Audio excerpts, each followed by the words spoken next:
ผมบอกว่าไปให้ผู้สาประตูผู้นายขวาบอลไม่ได้ทางลูกเบิ้ลยังไม่รีบไม่ร้อนจุดโพตูมทีเดียวฝากบอลในกำลังแดงหน้าหนูนี่ก็เดียวแม่ชิปบอลฝากมาไม่ผ่านตัวนี้เจ้าแม่มีล็อกหนึ่งล็อกสองล็อกสามล็อกขวามันไม่ได้ไม่ใจใส่ตัวบังเลยเด้ชิปบอลมากันเถอะอย่าตามจนต้องดูรถโชว์ไปได้โอ้โดนฟ้าขอโทษขอเพื่อนครับถึงเราโดนเหลืองครับไม่เหลืองรับไปเหลืองครับดึงด้านหลังบอลจะหลุดแล้ว50 บาทบอลเป็นอย่างนี้ครับเพราะบอลจะหลุดแล้วโน่นดีครับ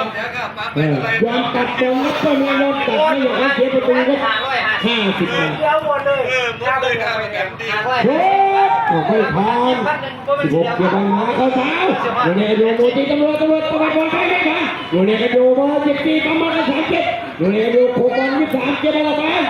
โดนเอโดตั้งมา7ของตำรวจล็อกเท้าของบอลก็19เลยมีการต้องบอลกันอยู่โอ้โหลงมาเลยลงเลยลงสะบัดครับ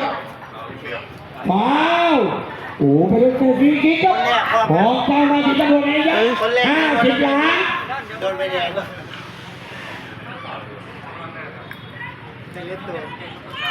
ก็ความรู้มึงจะบ้าใช่ไหมแม่อีล่ะบ่เคยเลยจะเป็นหลอกกระเทยหน่อยแม่กูหลอกกูสิเตะกูกระยันกูเตะบ่ผิด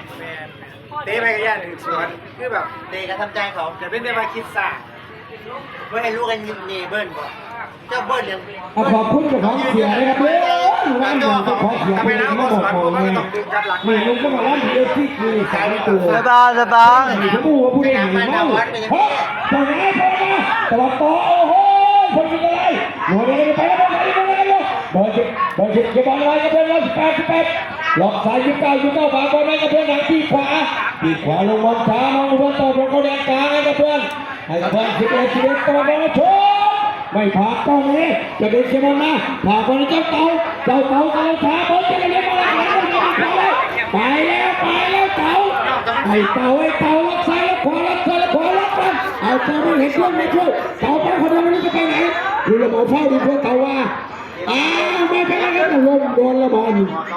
โอ้ยเจ็บโดนลูกขาครับโดนลูกขาเจ็บจริงๆครับมาดูโอ้ยโดนลูกขาครับธรรมดาเลยครับคะแนนเป็นน้ำหนึ่งรวมพลกับเจ็บโดนคะแนนเป็นร้อยมาลุกแล้วปานนี่ว้า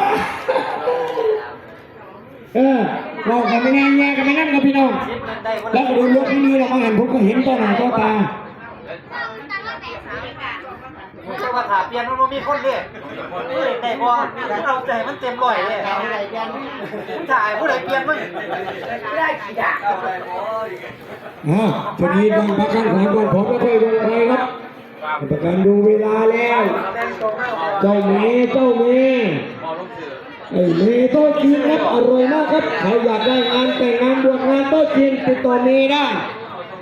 ลูกชายหัวเจ้าแหวนของสารุตะลุทอง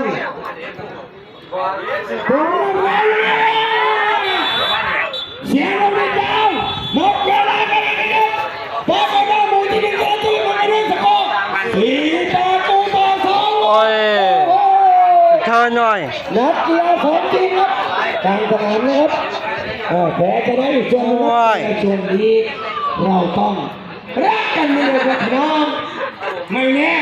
อาจจะกลับมาเจอ